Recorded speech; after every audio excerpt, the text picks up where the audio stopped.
anything of note with this matchup? And nope. Chalk it up for the one there. Let's Jay, you got a surprise or not? Say something good about the Norse. I will not. It was a good I will year. not. You refuse. I will not. This is a boat race. Sasser gets to rest a little bit. Houston wins handily. Yeah. I think that is the reasonable position. So we will move on to a matchup that I hope has a bit more intrigue. The 8th-seeded Iowa Hawkeyes, the 9th-seeded Auburn Tigers. Mike, are you looking at this one as being a fairly close matchup like we have seen with most of our 8-9 tilts, or you think you see one side win a little bit more comfortably? Yeah, I mean, the 8-9s, right? Almost a coin flip. 40% upset confidence on Auburn. Auburn's favored on KenPom, -1. The line's, 1.5, I believe. Is that Auburn that's favored? Auburn favored by 1.5 here. I like Iowa. Look, it's going to be a battle of star big man Chris Murray, fantastic season. Janai Broom. I think Auburn would probably be a higher seed if they had just decided to play Janai Broom 35 minutes from the beginning of the year, but that's neither here nor there. And then Tony Perkins, man, the hot streak, 17 points per game over his last 4. This is what he does in March, it feels like. He went on a hot streak last year. Unfortunately, they did slip and fall and lose to the 12-seed Richmond Spiders last year, who I think were the oldest team in Division I last year. So a little bit of a buzzsaw there. I like them to bounce back here. Jay, anything of note? Are you following with me? Or are you going with the old mighty Bruce Pearl there? I like that you brought up Bruce Pearl, and I'm going to bring up the other side of that with Fran McCaffrey. What could happen? What could go wrong with those two coaching on the opposite ends of the floor there? I actually like Iowa as well in this one. They're the underdog in spite of being the higher seed. When you talk about, we like to talk about these games being when there's a clash of styles, right? Iowa is 3rd in offensive efficiency. Auburn is 29th in defensive efficiency. So strength on strength. When that happens, I like to go with the biggest star in this one, which will be Chris Murray, 20 points and 8 boards per game on average. I'm going to go Iowa here and enjoy the sideline antics from McCaffrey and Pearl while we're at it. This is not your normal 8-9 matchup. I feel like this is one of those that actually will be fun to watch. I don't think that we're going to get like where we tune into an 8-9 and it just drags ass. And it's not one that's entertaining to watch. 151.5 points implied total on this one. So I do like Iowa though as well. It could come down to the very end, sort of last second sort of a thing, and that would be great in this one. I think that's what we're going to see, but I'm going to ride Chris Murray and those Hawkeyes. Man, shout out to Chris Murray. This is a player that, at times, especially early in the season, we were a little concerned about his ability to rise up in those big moments, but he's really answered the bell with that regard down the stretch run here. So we will have Iowa advance on to the second round. That will take us to the 5-12 matchup in this region. Another one that should be a ton of fun. We've got the 5th-seeded Miami Hurricanes, more guards than Shawshank, and one of our friends of the program, number 12th seeded Drake Bulldogs.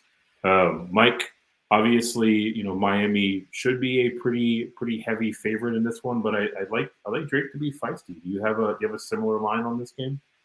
Yeah, I mean, I don't like the matchup. Same with Oral Roberts. This sucks. That Drake draws everyone Miami we were rooting here. to get in just gets an absolute bully on the other side. Yeah, I mean, it's -2 on KenPom, -2.5 in Vegas. I like Miami even more than that. I think this is an easy cover. I look at it as two very experienced teams. Miami's 28th in Division I experience, and Drake is 29th in Division I experience. And a very dangerous backcourt, Jay. Isaiah Wong and Nigel Pack. The the money bags over there. I don't know. We've been pulling for Drake, right? Tucker DeVries is a great player. Yes. The question about Norchad Omier, like, if he's out, I kind of swing to Drake. So I'm going to be paying attention to this news because he is an awesome defensive player. Just really fit in with all these guards. Like, we thought, like, how are they going to play with all these guards? Will he just stick Norchad in there? We thought he maybe would be too small, but no, he's played real big. So an awesome transition. We worry sometimes, how these transitions are going to work out. It's worked out perfectly. I don't know, Jay. You pulling any Drizzy here, or are you going with Miami as well? No, I'm going to go with Miami, but begrudgingly, there's just, like you sort of got to their bigs earlier. You talked about the guards that Miami brings to the table. It's just going to be too much from a DFS perspective. I think Tucker DeVries is somebody to take a look at depending on the price. I think he does have a great game. Miami defensively, like opponent effective field goal percentage, 220th in the country. I think DeVries gets his. That the classic coach's son, right? We talked to Coach DeVries, Eric and I did before the season started, like 4 or 5 days before the tip, right? And he was very high on Tucker, his son, taking that next step, but really didn't think that he was going to be the Missouri Valley Player of the Year, right? So there's some star power here for Drake, but too much going on for Miami. Let's watch that injury info on Omier, obviously, but I'm going to go with Miami as well. Yeah, I mean, Baby Food does so much for this Miami side, right? If he's out, I do think it changes the complexion of this matchup overall. But I mean, really, it seems like this is where Drake's run comes to an end, right? So shout out to Coach DeVries, shout out to Tucker DeVries, both having fine seasons. But we will have the Hurricanes advance to the second round. That brings us to our 4-13 matchup, the 4-seeded Indiana Hoosiers, Kent State coming in as the 13th seed. We've had a couple of spicy picks in the 4-13 matchups thus far. Mike, are you keeping that trend alive? You're going a little bit closer to chalk here. Man, this is the one that's been pissing me off all week. So I'm going to go off on a little bit of a rant. I'm seeing everyone, and I'm going to have to eat this one, like eat a bunch of crow if it doesn't turn out. I do not see how Kent State beats Indiana. It does not make sense to me from a logical standpoint. I have watched a lot of TJD. I have wished I played more of TJD in DFS. I have watched him destroy all the bigs in the Big Ten, which are pretty damn good. All right. So why? Because Kent State, great. They're great shock and awe defense. I get him. Malik Jacobs, an awesome defensive player, but Malik Jacobs ain't guarding TJD. Kent State's 345th in height, in average height. Indiana's 20th. And you got TJD and Race Thompson down there. Jalen Hood-Schifino is 6'6". Miller Kopp is 6'9", and he's their spot-up shooter, but he's been annoying in DFS too because he can grab 8 rebounds if he steps away from the corner. Indiana's the better outside shooting team. I get Sincere Carey is a great offensive player. Malik Jacobs is a great two-way player. Help me understand why everyone's on Kent State here. I think it's because some of these matchups that they've had against tournament teams have been close, throughout the season. Lost to Houston by 5, lost to Gonzaga by 7, lost to Charleston by 2, and all of those games were on the road. So I think that's a part of it. They've played some close matchups here. But despite Carey's offensive game, despite Jacobs' two-way play, there's just too much length, too much talent on this Indiana team. I like you brought up Hood-Schifino when your primary ball handler is 6'6", and I don't know how Kent State's going to be able to match up with him at all. You talked a lot about TJD, and yeah, he's the guy. I like Hood-Schifino to actually be the star in this matchup against Kent State, and just take over. Whether maybe it's not from a scoring perspective, but from a distribution perspective, being able to find people that he needs to find, and TJD will have. He'll get his. I'm not too worried about that, but I don't get it, Mike. I'm with you. I don't really understand the hype train behind picking Kent State here because Indiana is just that damn good. Yeah, and also the thing is, I was watching the MAC championship, with Toledo. Ray J. Dennis kind of did whatever he wanted to do, right? So Malik Jacobs can only guard one person. TJD, if they're going to double team him, like he over 4 assists a game for a big man. Like he is one of the best passers. So yeah, go ahead and try to double team. He's going to see over your double team. He's going to be able to see his other guys too because they're all tall as well. Like I don't know, man. Yeah, no, and like you said, you brought up Jacobs. He's a lot of steals, so maybe you might think the Hood Shafino pick might be a little off there. I just think that because of the inside out game that TJD is going to bring, we talked about that too. Indiana has so many different ways that they can win. Yeah, double team TJG, that's fine. He's gonna find the open guy. Period. He's good. He's so good at that. And whether that's kicking out to Hood Shafino and then dribble drive and dish. Yeah. Again, the inside out game that Indiana brings is just so good. I just don't see Kent State sticking around in this one. And what was it, a 4.5 or 4.5 point line here? Yeah. I don't think it's that close. I don't either, but I don't get it, but I'm going to take Indiana here. Yeah, I mean, we've talked a lot about that nice passing touch that TJD has. So, that allows them to do a lot of things on the offensive side. Tend to agree it will be a flash in the pan for the Golden Flashes. Kent State will see their way out, and we will see our way onto the next matchup where we actually have a final score to announce. Number 6 seeded Iowa State, the Cyclones, were awaiting the winner of the play-in game between the Pitt Panthers and Mississippi State. Pitt played their way to a 1-point victory. So we are now looking at a 6-11 matchup between Iowa State and a Pitt Panthers team that played their way out of an AAC regular season title. Mike, looking at this matchup, anything in particular about the Pitt side now that we know that it's them that we should shine a light on, or are you looking more favorably towards the Cyclones? No, first of all, Mississippi State, what the hell are you doing? Like, you're the worst 3-point shooting team in the country, and you take 23 threes, game, right? 23 threes, 26%. What are we doing? Tolu Smith had 3 shots at halftime when he was like, all right, they deserve to lose that game. Shooting 23 threes is the worst 3-point shooting team in the country. Like, what the hell are we doing here? All right. Iowa State's gonna beat the crap out of Pittsburgh. Iowa State and TJ Otzelberger, he's not dumb, so he's going to play to his strengths. And Iowa State's just a tough, rugged team. We saw what they did last year. I just like Iowa State to move on here with Kalsher shooting. Tamian Lipsey, the freshman guard, is no longer playing like a freshman guard. I think he had like 6 or 7 steals in their last game. Like, he's a menace on both sides and creating a ton of shots and opportunities there. And then you have Osun Usini, who's been playing well. So, Jay, you following a similar path, a Big 12 team here against the meddling ACC team that barely squeaked by a terrible game plan by Mississippi State.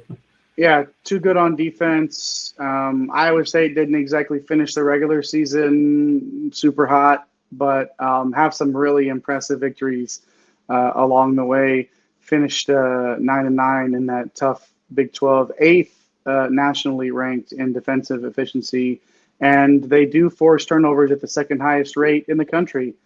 They don't shoot free throws well, but I don't think that's going to be an issue against Pitt. I know our guy Fetty Fed didn't play in this one for Pittsburgh because he was a little bit banged up. Pittsburgh actually only played 7 players in this game, but. So yeah, silly. I just 23 threes, yeah, barely hung on there against a team that just absolutely, just for some reason, went against everything. they got to where they out rebounded by 17, 42-25, but you shot 23. Why don't you dump it inside and get some easy ones? Oof. Yeah, I mean, and again, Pitt did shoot well from 3 tonight. 9 out of 19, and it's going to take at least that to be competitive against Iowa State. But, Pitt didn't turn the ball over a ton today either. They're going to have to get the most out of their possessions against the Cyclones. But I think that Iowa State will just force way more turnovers and wreak havoc on Pitt. So I'll go Iowa State here. Yeah, Pitt is a team that really kind of unraveled down the stretch run. I mean, Iowa State had its struggles as well, but like what Coach Otzelberger is doing there on the Iowa State side, getting a lot out of a fairly restricted roster, right? Not a whole lot of star power there. So, like them to continue that kind of grindhouse defensive style of game and to advance on to the next round. Our next first round matchup, we've got the 3-14 matchup. We've got Xavier sitting there on the 3 line. We've got the Kennesaw State Owls coming in as the 14 seed. Mike, I'll come to you first. Talked a lot about Kennesaw State as they were making their way through the conference tournament. Anything to like here in terms of their prospects in this first round matchup in the Big Dance? Yeah, I mean, at first I wanted to like Kennesaw State. I really did. And watching them play, knocking out Liberty, but started diving a little bit deeper. And there's a reason why Xavier's minus 12 here, like on KenPom, and a double-digit favorite. One, Xavier's really good offensively, right? 9th in offensive efficiency, 7th in assisted field goals made. Kennesaw State, when you look at the metric on KenPom for the luck meter, they were number 1 in terms of things going their way. So they need a lot of things to go right in this one. And I still have an upset confidence of 40% because if Lady Luck rears its head, right? It's got to be worth something to be the luckiest team all year. No Zach Freemantle for Xavier, but Jerome Hunter actually makes them a better defensive team and stronger on the glass. So, I could maybe see taking, I think what Vegas J put 11.5. I could probably see taking the 11.5, but I think it's a comfortable win for Xavier. Any thoughts there, Jay? I think this one ends up a little bit closer towards the end. I think Xavier handles their business, and maybe Kennesaw State shoots their way back in a little bit towards the end. They have 5 players that have made at least 33 3-pointers. They shoot 36.8% as a team from deep. I think that's what sort of keeps them remotely close in this one. But, when you look at this, it's a Jerome Hunter coming in and playing that solid defense, despite not having, Zach Freemantle, obviously, for Xavier there. But Hunter probably makes them better on the defensive side anyway. I like Xavier here. Give me those points all day long, but I don't see how Kennesaw State does enough to win this one. Yeah, and then Jack Nungy, right? Right. Don't forget about him, Eric. Yeah, you absolutely can. And I want to state for the record that the two of you laughed at me when I said that it's Jerome Hunter season in light of the Fremantle news. Obviously, not exactly the same contributor on the offensive side, but he's a load defensively. I do think it'll be a little too much for Kennesaw State in this matchup. So we will move on to the 7-10 tilt, the fighting Texas A&M Aggies. Number 10, the Penn State Nittany Lions. Jay, going to come to you here first. Obviously, you've got a good amount of familiarity with the Aggies. Also, you've been helping us follow Pickett's play all throughout the season. So what do you like about this matchup as we head into the first round? Oh, yeah, I really like Jalen Pickett here to be the deciding factor in this one. 18 points, 7.5 boards, nearly 7 assists per game. The guy can go out and every single night threaten to drop a triple-double here. I think, though, that the key is going to be in the shooting. Like, this total is 134.5. Big time, just barf bag here for me in terms of that. But with the way that Penn State's been playing, another one of those hot teams, right? Like we talk about who's the hottest team right now, who's playing some of the best basketball right now. And Jalen Pickett's been driving those Nittany Lions through the Big Ten tournament, all the way to the final, eventually losing to Purdue by 2 points, I believe. I think that was a 70-68 final. I like Penn State in this one. The problem is if Penn State's not hitting their shots. They're next to last in the country in offensive rebound rate. Yep. A&M can take advantage of that, who themselves are much better on the offensive boards, actually sixth in the country there. Something to look for here, Mike, but I like the Nittany Lions in this matchup. Where do you fall on this one? Yeah, I mean, you mentioned they're not hitting, but they've been hitting this year, 13th in effective field goal percentage. There's a shooting disparity. A&M can tend to just be kind of ugly here, 254th in effective field goal percentage.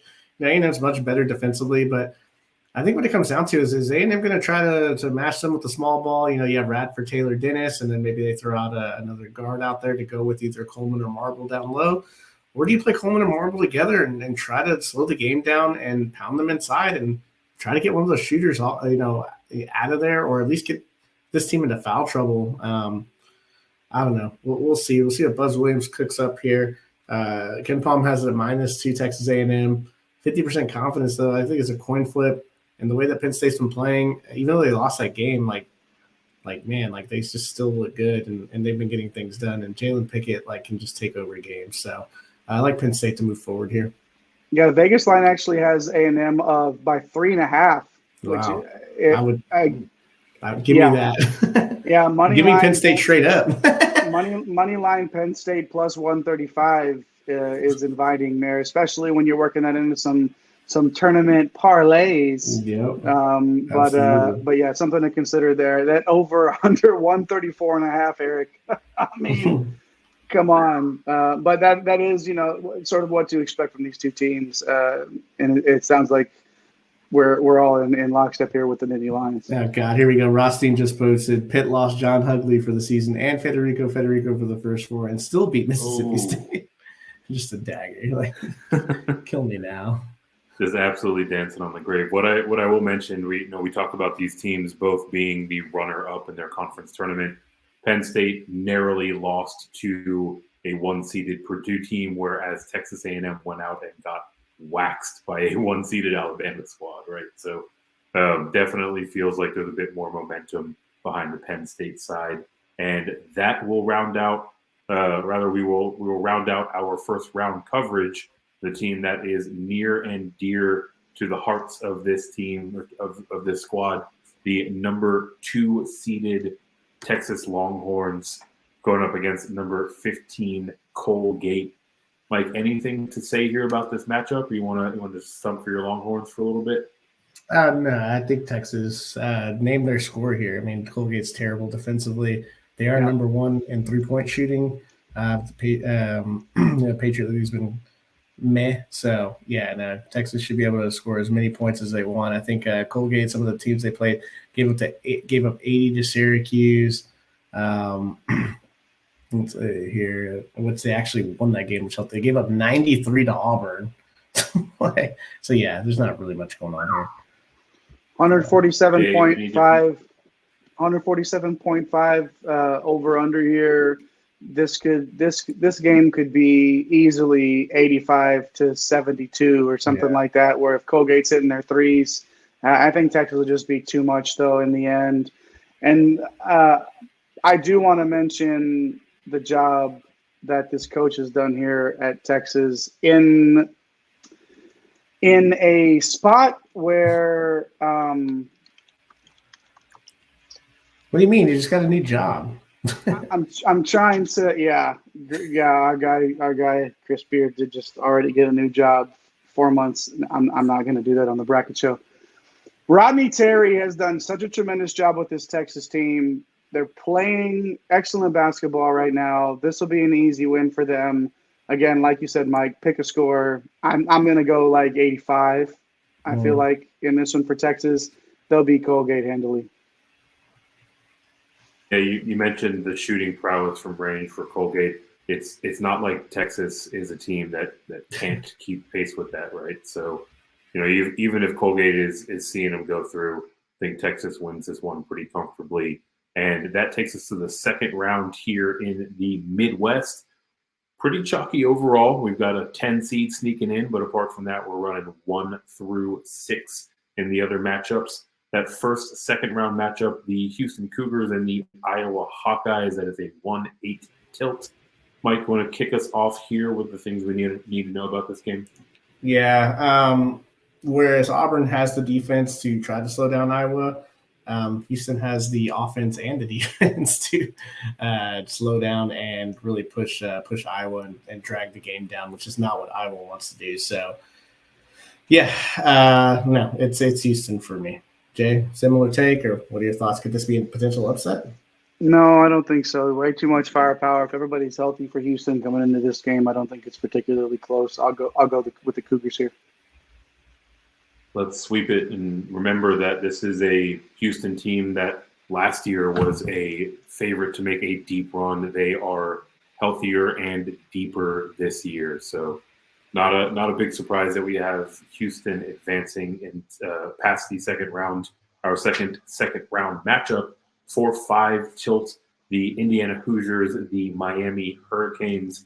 Jay, I'm going to come to you mainly because you talked about your hyphenated name paradigm last time that we were covering this team. Let's jump into this one. What do you like? Yeah, the old Trace Jackson Davis, Jalen Hood Schifino hyphenated love affair that I have. These are two great basketball players. Say again? So if you got a hyphen, you can ball. You can ball, straight ball. I might even just change my name and add a hyphen to it just so I could, get a little bit more of this cred out on them streets. But no, I'm actually going to go the other direction here. I think Miami's guards are going to be way too strong in this matchup. Yeah, I get it. TJD and like I said, Jalen Hood Schifino, I do think that these are two superstars. But the fact that Indiana doesn't force a ton of turnovers here, when Miami struggles, it's when their guard play isn't at its peak, at its finest. And if they're not being forced, if they're not turning the ball over, Miami's super dangerous. And I just don't think Indiana's going to be able to do enough against Isaiah Wong, Nigel Pack. Omie's healthy, obviously. I don't know if we even mentioned Jordan Miller in the last time we talked about Miami. This is a guy that is averaging 15 points a game and 6 boards. Improved his scoring from last season by 5 points. I mean, Miller is definitely somebody to pay attention to here in this matchup as well. I'm going to go with the Hurricanes. What were you going to say, Mike? Yeah, no, I think Miller is their X factor, man. Like his progression and allowing them to play. Like he is a 4-man, but he can do some guard-like things, and his size, right, helps them play the style that they want to play. But now with Norchad being in the middle, right, this all changes, right? Like Miami could lose to Drake if Norchad's not playing. He's just so good defensively and on the pick and rolls with Wong and with Pack and Muga Poplar, Harlan Beverly. Brush off however many guards you want to for this Miami team, but guard play, like you say, Jay, all the time, that's what wins in March. This is why they were so good last year, when they had that 3-headed monster last year too. Charlie Moore, they had Wong. I forget the other kid's name that was there last year. It was Cameron McGusty. Well, it's kind of the same thing here, but they have more defense now. They sacrificed Wardenberg for Omie, right? When Wardenberg goes off, he's more of a stretch 5. Now you get Omie, who's not a 3-point shooter, but can really control the paint and is athletic enough to finish at the rim. So I really like this Miami team. I think Omie can not neutralize TJD, but make it pretty tough on him. Like you look at you just look at the matchup, right, and it feels like Miami can just do more things offensively than Indiana, and they're two pretty good defenses. So, give me Miami to move on here. Yeah, Omie is kind of overlooked defensively because he's a little bit undersized, but he's an absolute load, right? Yeah. You can really get under the skin of the players that he's matching up against, and on the Miami side, we're talking about guards plural to go with that interior play as opposed to guard singular on the Indiana side. So, like Miami to advance, bottom half of this bracket is a 3-6 matchup. The 3-seed Xavier Musketeers, the 6th-seeded Iowa State Cyclones. Before we jump into this one, apparently we did our guy Josh a little dirty. He is a Kennesaw State alum, as we had him bounce in the first round to Xavier. Give him that Irish luck, man. But ultimately, do think they come up short to Xavier. That has them here in the second round. Mike, let's look at this 3-6 matchup. What catches your eye about this one? Well, this is not a team that Xavier is going to want to play. Nobody really wants to play Iowa State. Like, like it is just becomes an absolute slugfest. Host Meade matching up against Nunji, like that's a neutralizer right there. And then you look at Iowa State, like they're bigger, like their guards are big. Jaron Holmes coming over for St. Bonaventure has been awesome. He's going to probably match up with Colby Jones, who's can kind of do a lot of different things. They're pretty similar players, right? Jones is a little bit better shooter. But I just like Coach Otzelberger and what he can do, man. Like this is his time of the year to shine. When people start counting out Iowa State's typically when they start making noise. I just think Iowa State slows this game down, and they're one of my favorites to get to a Sweet 16 or maybe even further. Like the people are just overlooking them because there is no star power. Mm-hmm. They just play solid basketball, Jay. Like I don't know, are you with me, or do you feel like Xavier just has too much offensively? No, I don't. I am with you on Iowa State here. Like you said, they just seem to live in the Sweet 16 this time of year, and it's because of the way that they're built and the way that they're coached. This is a well-coached team, and again, just a team that nobody really wants to see on that line opposite of them at this time of the year. I'm going to be in lockstep with you here, Mike, and pick Iowa State to beat Xavier and make that Sweet 16 appearance. On to the Sweet 16 for those Cyclones. The team that they will face off against is the winner of the 2-10 matchup that we have here in the second round.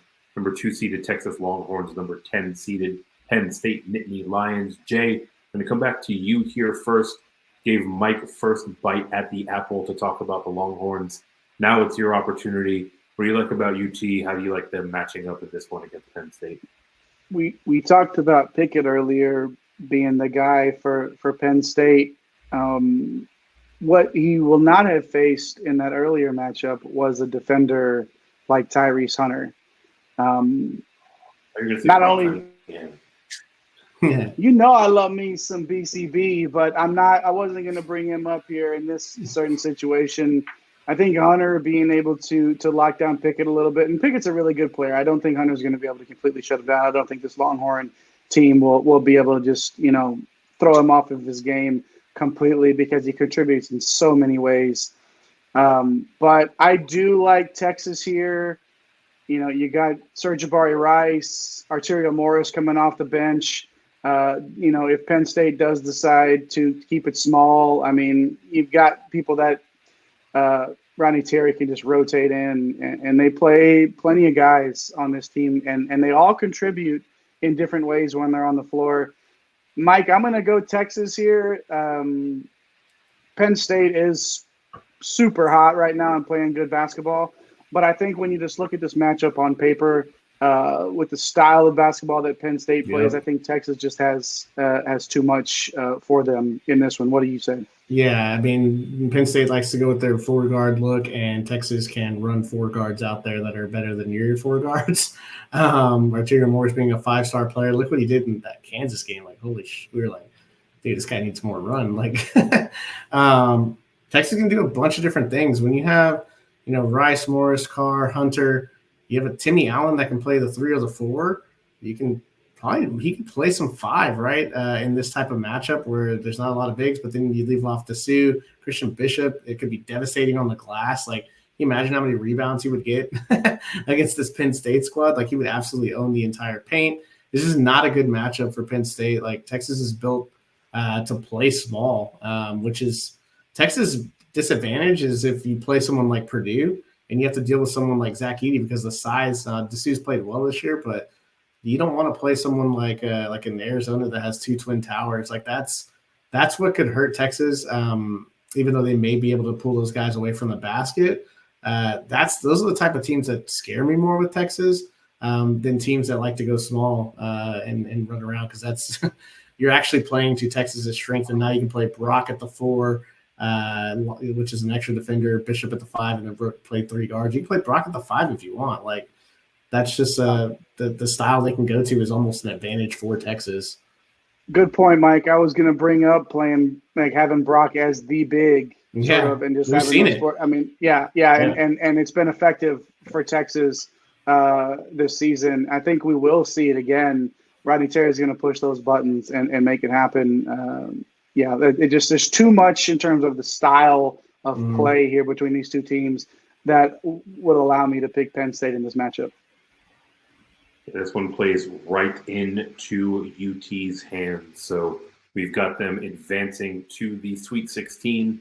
Our first matchup in that round is the number 1 seeded Houston Cougars facing off against the number 5 seeded Miami Hurricanes. Mike, let's kick off here. It feels like we've got Houston advancing pretty comfortably to this point. How do you feel about how they match up here against the Canes? Yeah, so the team with the backcourt to slow down Miami's backcourt is Houston's backcourt. Jamal Shed, that's a really tough defensive player.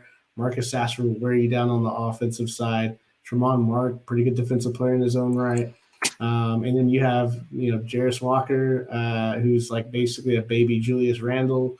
And you have Jawan Roberts, who is a really good defensive player and really grown to match up with Omier, right? They kind of cancel each other out, it feels like. And it just feels like this could be an awesome, awesome game to watch. I think Miami is profiled to be one of the better matchups for Houston. But yeah, I just think it's just a little bit too much. Sasser and Shed can take one of those two guards out for Miami, whereas Miami kind of struggles to take away the opponent's best guard here. Jay, you got a pretty. This is one of those. There. Yeah, I wanted, before the bracket was laid out in my head, I really wanted to pick Miami to make a really, really deep run in this tournament, and I can't going up against Houston, Mike. Like you said, it's just this is like the team. If you were going to draw up a team to be able to absolutely just bottle up what Miami does, it is Houston. Yep. And it's too much for me to I wanted to pick Miami here, and I almost did. I couldn't do it, though. I think Houston is just too good, way too good here. I'll go Houston begrudgingly, but I think Houston just has way too much firepower, and the style, like I said, again, it's similar to Texas and Penn State, where stylistically, in spite of the fact that Penn State's so hot right now, you run up against a team that is really built to clog it up. So I can't get away from the Cougars here. So I'll take Houston in that matchup. Yeah, Jay, I've got a real similar thought specifically about Miami, right? Like, this is a team that, all but 4 or 5 squads out there, Miami would be able to really have a favorable matchup. Fortunately for them, Houston is one of those 4 or 5 squads that's going to give them headaches. So have Houston, the 1 seed, advancing to the regional final, the Elite 8. Their opponent will be the winner of a Big 12 matchup. The number 2 seeded Texas Longhorns. Iowa State, the Cyclones, are the 6th seed that they are facing off against. Jay, obviously, you know and love this Big 12. What do you need to know about this matchup in particular? I was pretty excited to see this, the way that this drew up. As we were filling out our brackets, this is definitely this is going to be a fight. I don't want to say it's going to be a rock fight, but this is going to be a fight, man. This is going to be a throwing boulders at each other. Yeah, exactly. I mean, these two defenses, let's just call it a wash, okay? So then on the offensive side of the ball, especially from a backcourt perspective, you just look at Marcus Carr, 16 points, 4 assists a game. And if Marcus Carr is Marcus Carr in this tournament, the Marcus Carr that we saw at times easily be the best player on the floor no matter who Texas played, this is a extremely dangerous Longhorn team. I'm going to pick them to beat the Cyclones here. Mike, at this point of the tournament, with Texas stylistically, again, I think that they can play so many different ways. Do you have them over Iowa State in this one, or is this one where just with how strong, Iowa State's depth bothers me, man. It's just I don't think they have enough horses to get it done against a team like Texas. Yeah, man, like you look at the two matchups this year. Texas went to Iowa State, lost by 11. Then Iowa State came to Austin and lost by 18. What the hell is going to happen on the neutral court? These two teams always seem to split during the regular season. And I think Texas just has too much offensively, especially Texas bench is where it comes down to, right? When you're running off, Serge Rice, you have Christian Bishop coming off the bench, and you have Brock Cunningham coming off the bench. Like those three guys, I mean, we've seen it, right? Like Creighton, that was their starting five 2 years ago was Christian Bishop, and when they were in the tournament and won a game in the tournament 2 years ago. So Bishop could start for half of the teams in the country, right? And you're bringing him off the bench. Obviously, Brock is one of the most annoying players if he's not on your team, so people hate him. And then Serge Rice, like I had no idea he was going to be this good. I don't think anybody – he actually has raised the ceiling of Texas from, Sweet 16 to, Final Four caliber team. So his play is like crazy. He didn't play like that, but I guess at New Mexico State, but I guess because Teddy Allen was taking 5,000 shots over there, he really did get an opportunity. So, like Texas here, just think they have more firepower offensively. Yeah, Serge Rice putting in those hours working on that shot fake in the offseason, paying dividends now. Best shot fake in the country. Best shot fake in the country. Easily. Texas is inside the top 50 in both offensive and defensive efficiency. That is the type of profile of a Final Four caliber team, as you put it, Mike. So we'll have Texas advancing our regional final, another 1-2 matchup, the Houston Cougars, the Texas Longhorns. Mike, going to go right back to you here. You've certainly seemed the most bullish on Houston thus far, but obviously there's a lot of things to like about the Longhorns. How does this one shake out? Yeah, this is this would be an awesome matchup if we get it right. I just feel like Houston's just got everything you need. Like there are almost zero holes in their game when Sasser is healthy. Like it just feels that way. Texas is kind of like Miami in a sense, right? Where they are so guard heavy and rely on their guards to score. Houston can get 21, 22 points from Jarris Walker in their front court. Texas doesn't really have that guy. Bishop is more of a clean up the glass, kind of, pick and roll type guy, give you, 6-8 points here or there to Sue. And he's played well lately, but I haven't been the biggest fan of some of his games. So I think that's kind of the difference, right? Is the guards kind of wash here, and it's like, man, like Robertson and Walker just bring more offensively to go with their defense than Texas can kind of match. It sucks to say, but I mean, Houston's just got it all, Jay. I mean, there's a chance here for Texas, though. How are you feeling about this one? There definitely is, but I think this is a sort of a situation to where the lack of defensive rebounding for Texas catches up to them. 226th in the country in that. Not too many other flaws, but when you've got guys in the front court like Walker and Roberts that between them average, it's going to be 14, 15 rebounds and a couple of blocks too. Houston is top 5 in both offensive rebounding rate and 2-point field goal defense. Yep. I can't see Texas overcoming Houston in this one.